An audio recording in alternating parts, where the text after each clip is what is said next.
Olá pessoal, tudo bem? Meu nome é Rafael Zanotelli, sou diretor da Pactum. Estou aqui com o Matheus Corradi, diretor de marketing da Florence, e Felipe Olinto, da Câmara de Comércio Italiana. E vamos fazer um bate-papo hoje sobre as perspectivas da empresa e do cenário que vivemos. Passo a palavra ao Felipe, que fará uma introdução sobre o projeto que muito nos alegra em participar. Bom, olá a todos. Queria agradecer primeiro a Pacto, nossa parceira nesse projeto, o Diálogo da FARI, que é Diálogo sobre Negócios. É uma promoção da Câmara de Comércio Italiana do Rio Grande do Sul, em parceria com a Câmara Ítalo-Brasileira de Comércio e Indústria do Paraná e o apoio do Consulado Geral da Itália em Porto Alegre. Bom, esse nosso projeto é um projeto que visa trazer o nosso associado para um debate com a nossa parceira Pactum, com a sua expertise de mercado, e apresentar o nosso associado aos demais associados e que conte a sua história, traga a sua mensagem para o mercado, enfim, falando de negócios. Eu queria agradecer a Pactum, na condição de parceira, e agradecer ao Matheus, que está abrindo esse nosso projeto, que é um projeto que acontecerá periodicamente ao longo do ano. Então, por favor, vamos dar início às nossas conversas. Tudo bem, Matheus? Tudo ótimo, Rafael. Tudo bem. Matheus, conta um pouquinho para nós da história da Florence, como é que ela surgiu, como é que ela se desenvolveu, quais são os seus desafios, que períodos que passou. Conta um pouquinho aí desse case de sucesso que tem origem aí na Itália. Com certeza. Bem, Rafael, em primeiro lugar, obrigado pela oportunidade, agradecer a Pactum aí pelo espaço de poder falar um pouco mais da nossa empresa. Felipe, meu colega, né, agradecer pelo convite de fazer parte também desses trabalhos da Câmara. Eu acho que é muito importante essa interação entre empresários, essa interação Brasil-Itália, especialmente pelo nosso estado, né, que tem um vínculo com a cultura italiana imenso. E a Florence, assim como centenas ou milhares de empresas aqui no Rio Grande do Sul, tem uma conexão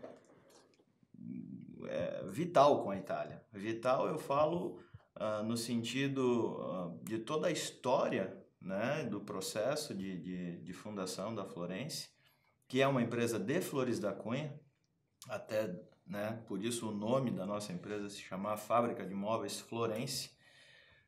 Então, essa história cultural da nossa empresa, ela tem conexões totais com a Itália, porque os fundadores, né, eu sou da terceira geração da Florence, então os fundadores da primeira geração, enfim, consequentemente eu também, somos todos descendentes de imigrantes italianos, né? Pessoas que chegaram, como todo mundo sabe, né? Chegaram naquelas condições quase que inimagináveis na época da imigração, subiram a serra, não encontraram a terra prometida, mas não com as promessas que foram feitas, e com muita garra, suor e dedicação construíram, né, o estado e especialmente a Serra Gaúcha.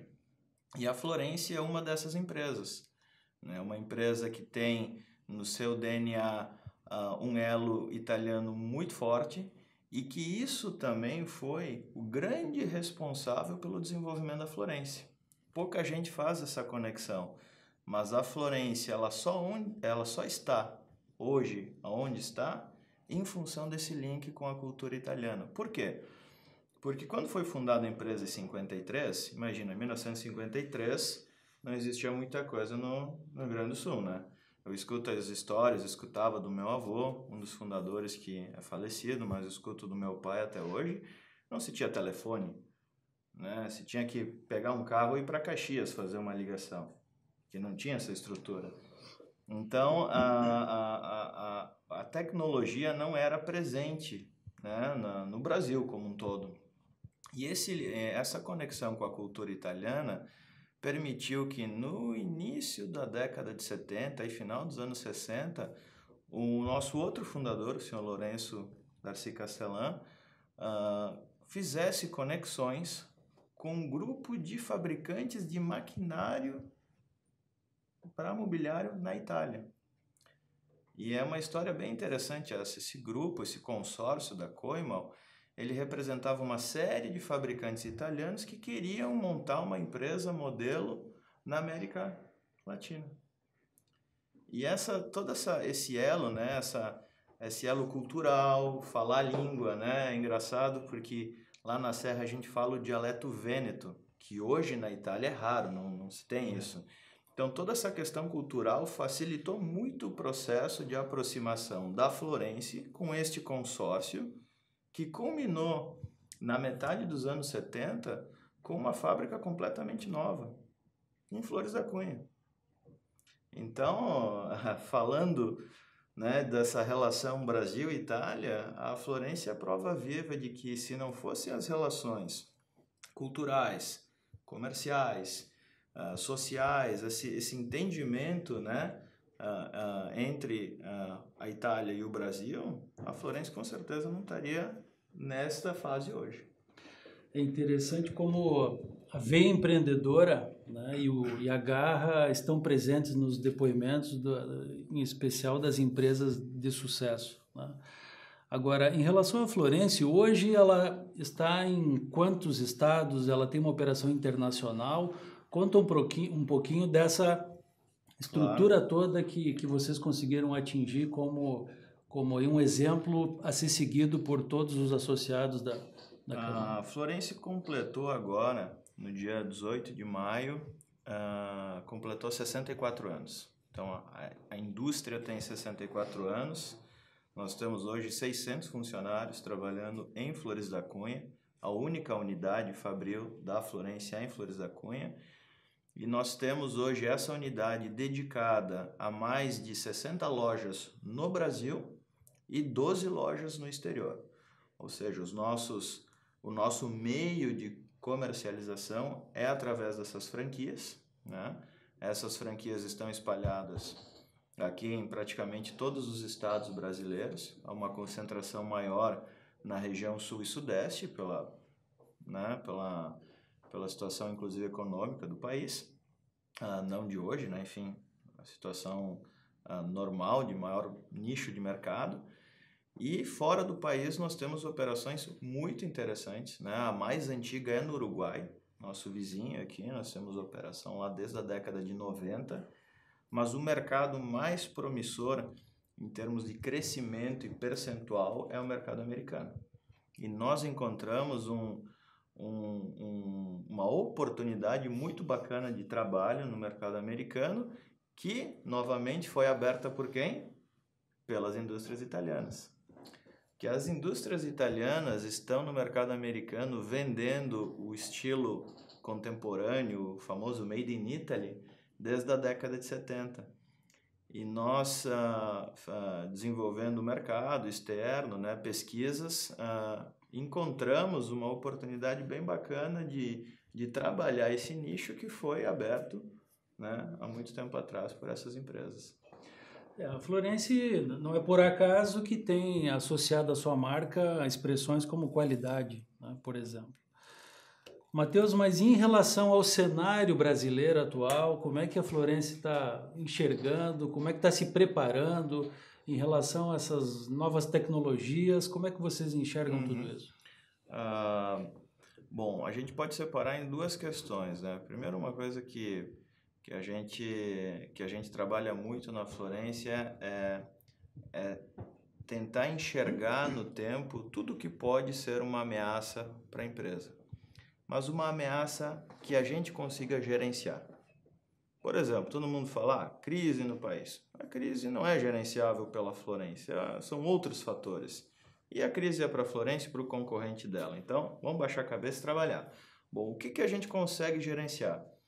A gente consegue gerenciar tecnologia, a gente consegue gerenciar gestão, né? Conseguimos melhorar o nosso trabalho em termos de redução de custos, né? Em termos de lançar produtos alternativos para momentos diferentes de mercado. Então, a Florence, ao longo dos últimos anos, eu estou nela há 16, nesses últimos anos, em que pese o crescimento econômico do país foi né, fora da curva, a gente já veio, junto com as nossas franquias, trabalhando cenários diferentes, né? Tanto que no momento econômico como esse que o país vive, nós nos reinventamos em diversos aspectos, tanto industriais, na fábrica, quanto comerciais nas franquias, especialmente nas franquias, que é onde está a nossa prestação de serviço. E mudamos completamente o nosso negócio, né? Em termos de redução de custo, qualificação da equipe, né? Apostamos muito nessa questão de diminuir os erros. Os erros custam caro, eles tiram lucro. Então não adianta você só querer ter lucro se você não diminui, né, os erros. Então estamos trabalhando para melhorar o nosso business como um todo, mas não significa só vender mais. Acho que é um erro que muitos empresários fazem. Eu não estou vendendo tanto, então eu tenho prejuízo. Tá, mas nem sempre você vai conseguir crescer. No momento que você não cresce, como você faz para manter o lucro? Você tem que melhorar a sua gestão, né? E melhorar essa gestão passa por N situações que nós, nesses últimos anos, nos preparamos. Posso até dar um exemplo bem assim, pontual no nosso setor, né? No nosso segmento. O segmento moveleiro é um segmento que ele ficou muito conhecido no mercado, não pelas indústrias tanto, mas pelas lojas que essas indústrias montaram. Então todo mundo fez lojas maravilhosas. Aqui em Porto Alegre mesmo, várias marcas fizeram estruturas gigantes, com o intuito de vender mais. Quem disse que uma loja grande vende mais? Né? Então, assim, determinados segmentos não significa você ser o maior para ter um melhor desempenho. Você precisa ter uma assertividade no seu processo de trabalho. Então, enquanto muitas marcas, foram fazendo lojas maiores, nós fomos qualificando as operações e muitas vezes até diminuindo a metragem quadrada, ganhando faturamento, ganhando resultado. Veja como esse case pode ser replicável não só para as indústrias ou empresas aqui do Rio Grande do Sul, mas do Paraná também. Tem um polo moveleiro ativo lá, em Santa Catarina também, mas no Paraná em especial porque temos, né, nossa Câmara Irmã, né, Câmara Brasileira. lá no Paraná também. Matheus, fala um pouquinho para nós em relação à gestão de pessoas, né? Qual é a cultura da Florence em relação a um dos principais ativos que as empresas têm, além da sua capacidade de empreender ou de criar produtos com valor agregado alto, como é o caso da Florence, mas em relação às pessoas, né? Como é que é tratado isso dentro da Florence? Eu diria que esse é o segredo da Florence. Mas que segredo é esse? O que foi inventado? Eu acho que isso vem muito dos fundadores da primeira geração da Florence, especialmente do seu Lourenço, nosso presidente até hoje, enfim, está conosco, graças a Deus, aí confere, alguns dias vai lá na empresa, tal, vai mais para dar um alô, né? Ele sempre teve uma visão muito grande e sempre enxergou um potencial muito grande em formar uma equipe. Eu acho que na Florence, né, a gente tem os líderes, sim, como o seu Lourenço, como o Gelson, líder da segunda geração. Os líderes, eles são importantes, mas uma palavra é mais importante do que o líder, que é a equipe. E isso, tanto o seu Lourenço, quanto o Gelson e quanto a terceira geração vai ter que correr atrás, tem que formar o seu time. Um time joga bem, né? A gente pode pegar a seleção brasileira com o Tite agora. Essa mesma seleção com outro treinador não estava jogando. Então, o que é? As peças eram as mesmas, é o time, é o conjunto. E esse é o segredo da Florence. A Florence sempre investiu num perfil de pessoas X que sempre deu muito retorno. E que perfil de pessoas são essas? É um perfil de pessoa que a gente chama assim, arranca-toco, essa expressão. É aquele cara que quer vencer na vida, que geralmente vem de um berço humilde, batalhador, né? Quer crescer, tá disposto a fazer alguns sacrifícios né? Esses sacrifícios, eles são, na verdade, um investimento, né? Para ter um retorno lá na frente. Então, o DNA da Florence sempre foi em cima de formar o seu time de trabalho. A gente não tem, assim, ou posso falar até hoje, nenhuma pessoa no quadro das 600 funcionários que seja um executivo, alguém que veio de fora, de um outro setor, e implantar uma cultura. Na Florence, o que funciona é as pessoas serem formadas, como a gente usa lá a expressão, esculpidas, né? Com o DNA da empresa, aprendendo como a empresa trabalha, pensa, como ela raciocina e ganhando oportunidades para alçar novos desafios. Tanto que, Rafael e Felipe, hoje mais de 80% dos donos de lojas da Florence, os franqueados, saíram da fábrica de Flores da Cunha. Então, se pegar aqui em Porto Alegre, nós temos 2 franqueados. Ambos saíram da indústria.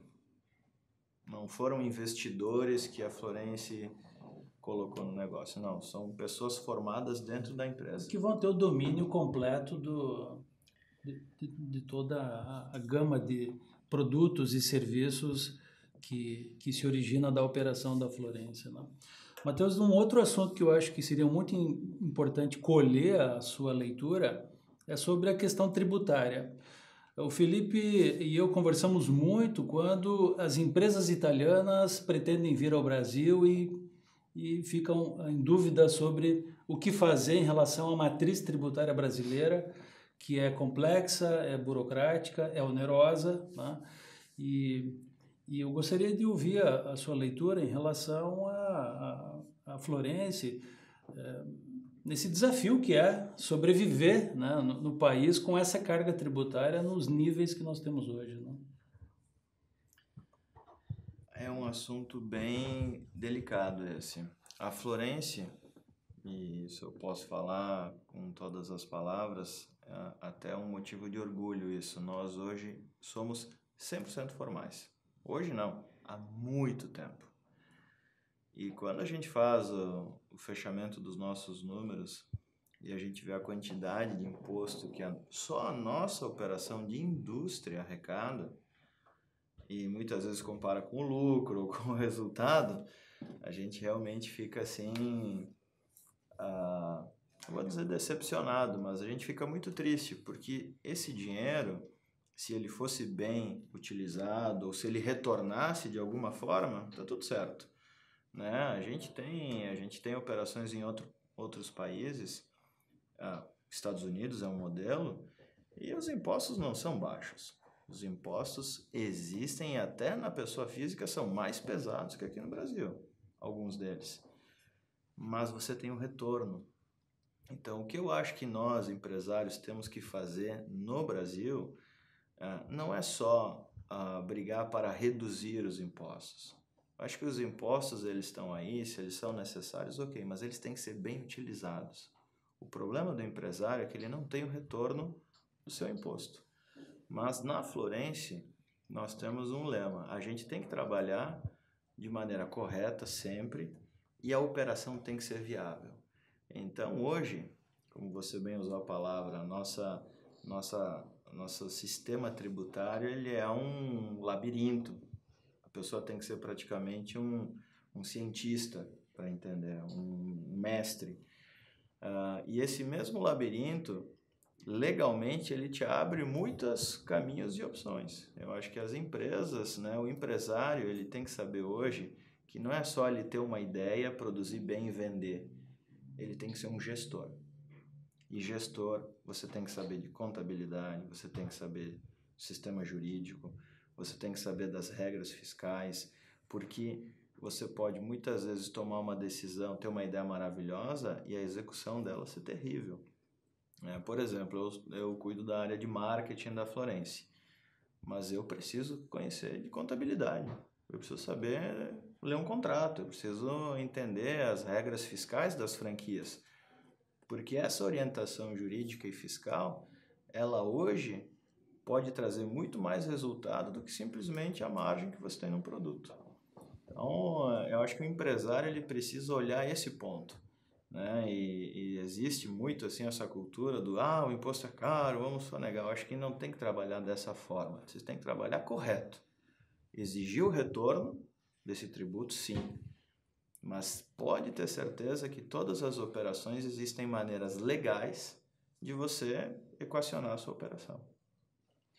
Vejam como um exemplo de um profissional preparado pode ter uma palavra de ânimo, né, para os empresários sobre como as empresas podem, de uma forma correta, adequada, profissional, sobreviver, em especial aqui já a terceira geração, né? Nós temos dados alarmantes que dizem que 90% das empresas familiares não sobrevivem à terceira geração, né? E aqui nós temos um exemplo de sucesso e que acho pode ter contribuído para ilustrar o case para muitas empresas, né, associadas da Câmara que estão nos assistindo agora. Felipe, tu quer fazer alguma consideração em relação a essa aula que o Matheus deu aqui sobre otimismo, sobre força, sobre como o empresário deve se portar nesse cenário? Na verdade, quero registrar que para a Câmara de Comércio Italiana do Rio Grande do Sul e a Câmara Intro-Brasileira do Paraná e o Consulado, que é nosso parceiro, é um prazer enorme, né, termos a Florence conosco, nossa associada, termos a Pacto como nossa parceira perene desses projetos de diálogo via a rede mundial de computadores, e muito nos orgulha, né? E que é interessante é que a gente vê na história da Florence, da Pactum, a mesma chama que trouxe os italianos que cruzaram o oceano e que aqui se instalaram com toda a dificuldade, continua intensa e com o mesmo entusiasmo e com a mesma ânsia de conquistar mais espaço no futuro, né? Eu acho que a Câmara do Comércio Italiana, com seus parceiros, com esse primeiro evento, alcançou o seu objetivo e fico muito grato, reitero, aos parceiros e amigos Matheus e Rafael. Eu só queria registrar. De minha parte, muito obrigado. Matheus, tu quer fazer um fechamento desse projeto, né? Hoje, com a inauguração disso, acho que em muito boa forma, né? Fica a última palavra aí à tua disposição. Olha, Rafael, primeiro eu tenho que agradecer de novo, né, a oportunidade que a gente está tendo de bater esse papo e falar um pouco sobre a Florence, né, agradecer a Pactum, Felipe, te agradecer pelo convite e falar que quando você me colocou, né, essa atividade da Câmara, essa intenção de criar um canal de diálogo com os empresários, essa troca de experiência e esquecer um pouco, né, essa questão só dos problemas do dia a dia. Eu acho que o empresário no Brasil, ele tem que saber que ele é um guerreiro sobrenatural. O cara que hoje abre uma empresa, ele tem que entender que ele vai matar um leão por minuto, não um leão por dia. E se ele tiver estômago, persistência, tiver dedicação e foco, ele vai chegar lá. Eu noto que as empresas podem até ter um grau de incompetência maior, mas não pode faltar persistência, né? E o empresário no Brasil, ele é um guerreiro, e ele é um guerreiro porque ele persiste. Ele não se dá por vencido. Se ele erra, ele conserta, ele muda, ele vai atrás, ele busca alternativas, busca caminhos, ele muda o segmento, né? Ele vai moldando o negócio dele. E eu conheço vários amigos da minha geração, mais velhos, mais novos também, que tem por dentro essa chama, esse DNA italiano, né? Essa questão assim muito do empreendedorismo que veio, né, do outro lado do oceano. Então, eu acho que os nossos colegas, quem estiver nos assistindo, nós não precisamos só estar escutando a notícia ruim e ficar com aquela chuva todo dia em cima da nossa cabeça. Meu Deus, mais um escândalo. Né? Os nossos colegas italianos passaram por crises talvez até piores do que a nossa. estão saindo dela agora. Então, crise existe, vai existir sempre. O nosso papel é se reinventar, achar caminhos alternativos para quando vier a bonança, estar vivo e aproveitar isso. Então, é esse ponto. Na Florence, eu acho que o que a gente briga todo dia é para cuidar daquilo que a gente gerencia. Não adianta ficar se martirizando ou morrendo por coisas que a gente não vai conseguir resolver. Então, de novo, né? Espero que o projeto Diálogo da FARI possa ter uma continuidade bacana, que outros empresários venham aqui e falem. Eu acho que é um espaço que vocês estão abrindo, uma dedicação de vocês muito importante. E esse é um projeto que a gente deseja de todo sucesso. Assino 100% embaixo, né? E agradeço ao Felipe, ao Matheus. E contamos com a presença de vocês aí para acessar as redes, né, da Câmara, acessar os conteúdos que nós iremos produzir, não somente esse, mas diversos outros, para levar aos empresários mais conteúdos, né, esclarecimentos e alternativas, sempre com uma visão otimista, porque é a única forma de reagir e construir o futuro que todos merecemos. Um abraço e até a próxima.